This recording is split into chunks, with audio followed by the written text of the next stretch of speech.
Well, hello foodies, it's Denise and I'm back in my essential kitchen doing things essentially for you and essentially for me. Before getting started, I'd like to say welcome. Welcome to my first time viewers and welcome back to my most loyal subscribers.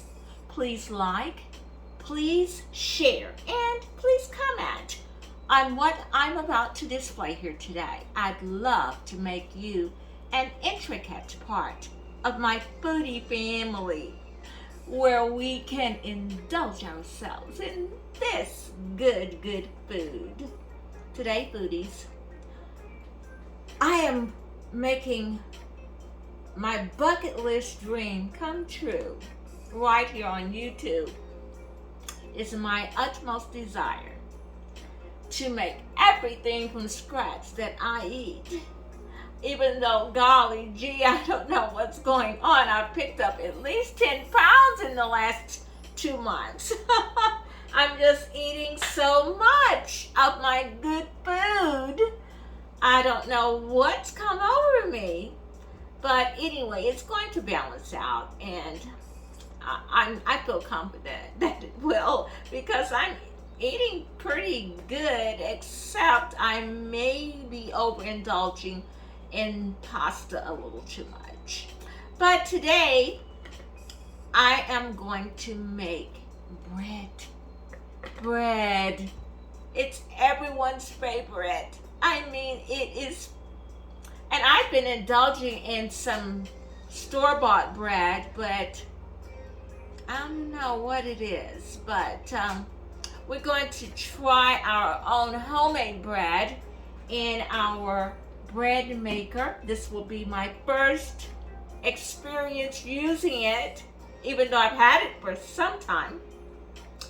I am just now getting around to putting the ingredients together. I've gotten all of my ingredients to make a gluten-free bread.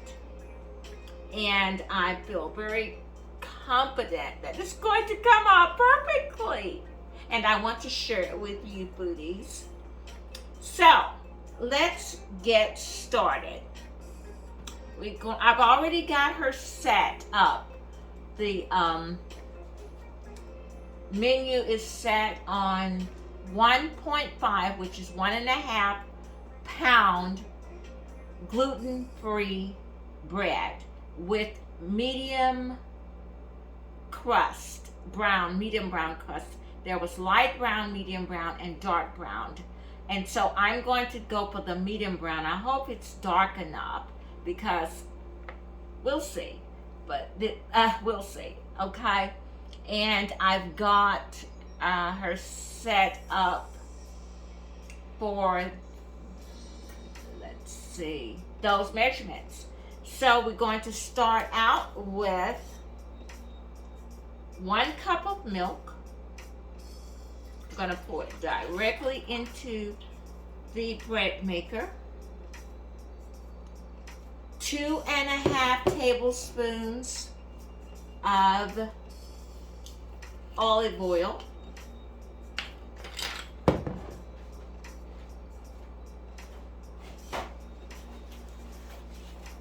And we have to be precise on these measurements. When you're dealing with these machines, they're so finicky. That's 1 tablespoon. They just go berserk when the reading is off on the ingredients. That's 2 tablespoons and a half tablespoon. And 2 eggs at room temperature. The suggestion was made to have the eggs sitting out for an hour. So they have been sitting out for an hour.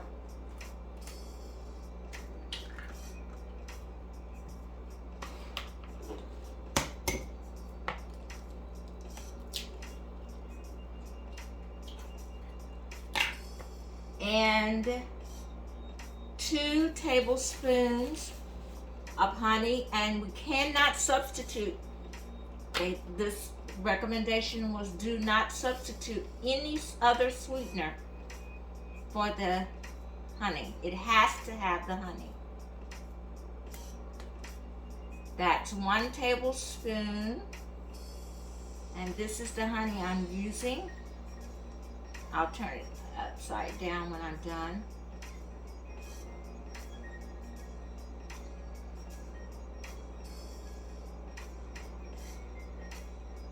And that's 2 tablespoons of organic honey.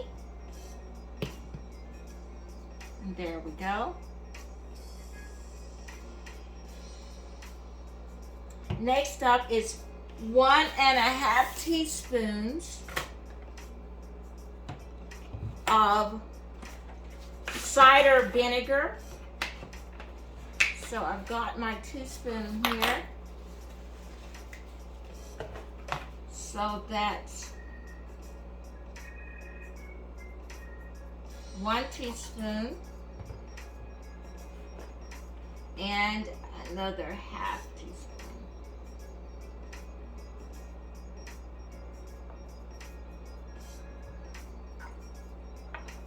And that's the cider vinegar that I'm using. 1 teaspoon of salt.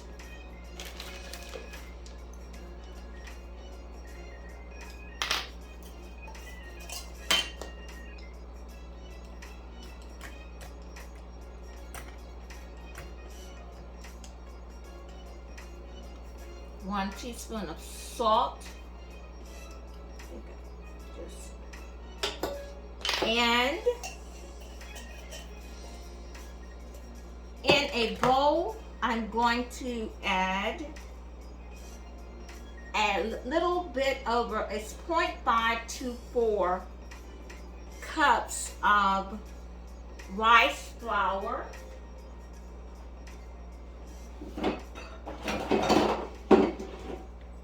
And since I've got my 1 cup a little bit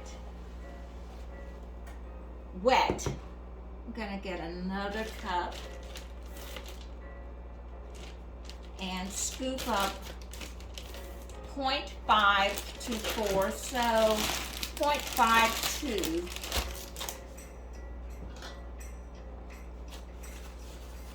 of the brown rice flour.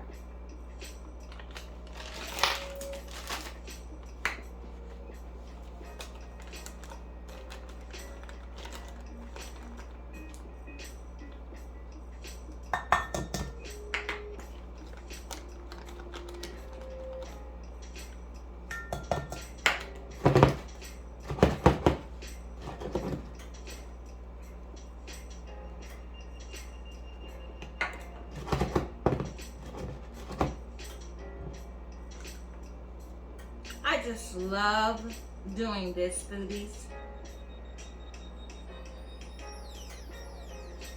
And I'm going to let you see the measurements on that.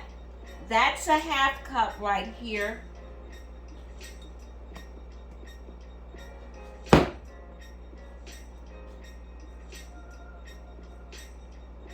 believe maybe just a little bit over. So that's 0.5 to 4. And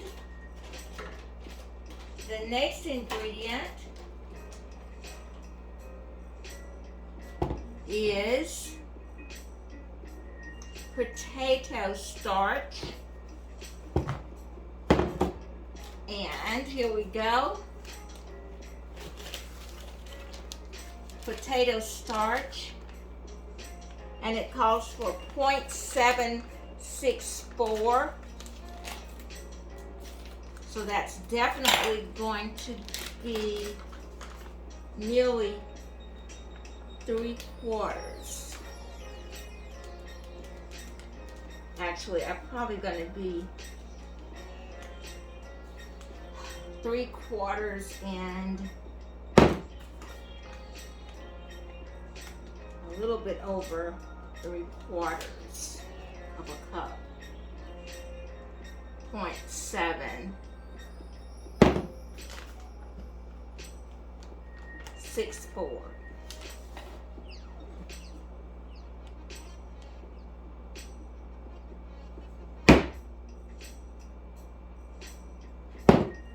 Just a little bit more.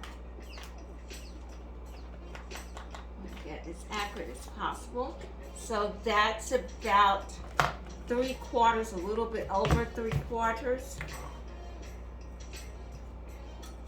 of the potato starch.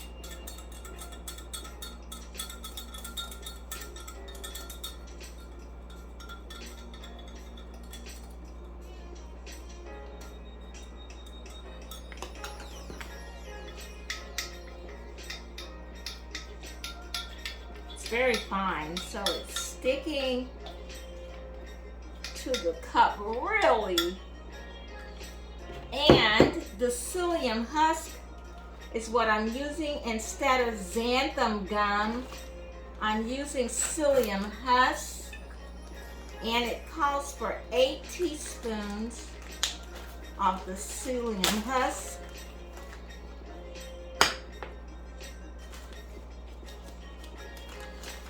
And these have to be leveled. That's 1, 2,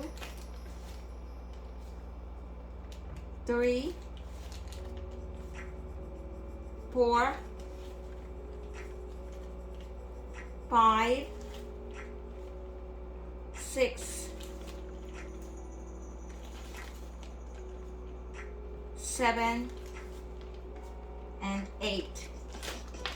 And we're going to mix these ingredients thoroughly.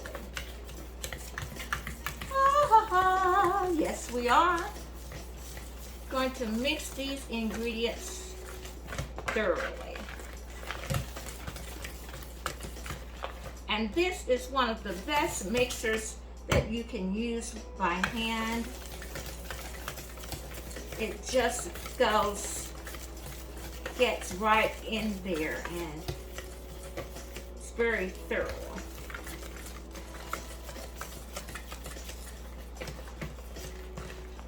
I have a nose itch right now, so I'm just trying to focus on what I'm doing, and hopefully it will go away.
That looks pretty uniform to me.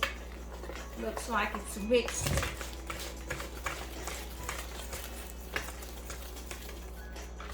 pretty well. I'm going to put this on top of our liquid ingredients where it covers the entire top.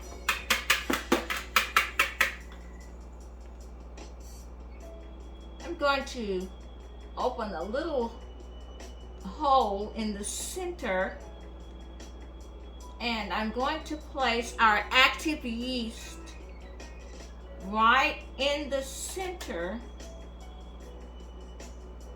of that hole. And creating the hole right now. And we're going to take 2.5 teaspoons. Oh my God, don't tell me I'm not going to be able to open this. Never been opened before. May have to give it a little.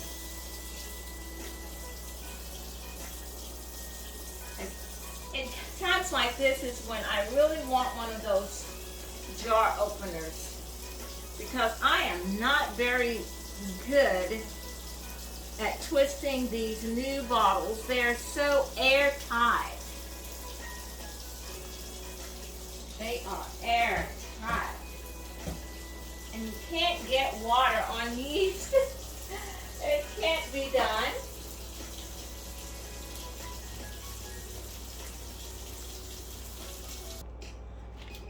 Okay, I was able to get that open. I hope I did not ruin my yeast. We're going to have 2, that's 1 teaspoon. That's 2 teaspoons. And a half teaspoon. It's right in the center. Now we are ready to close our lid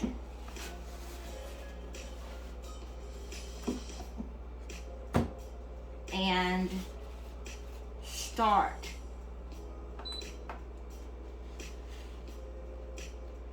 It's now preheating.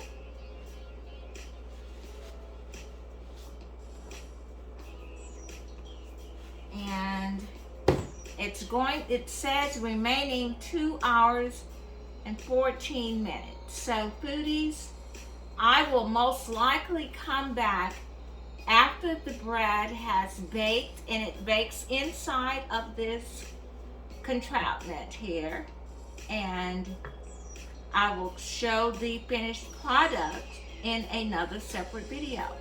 This was the instructional video in preparing the bread, and 1, 2, 3, 4, 5, 6, 7, 8 steps, and boom, baba you, we're all set.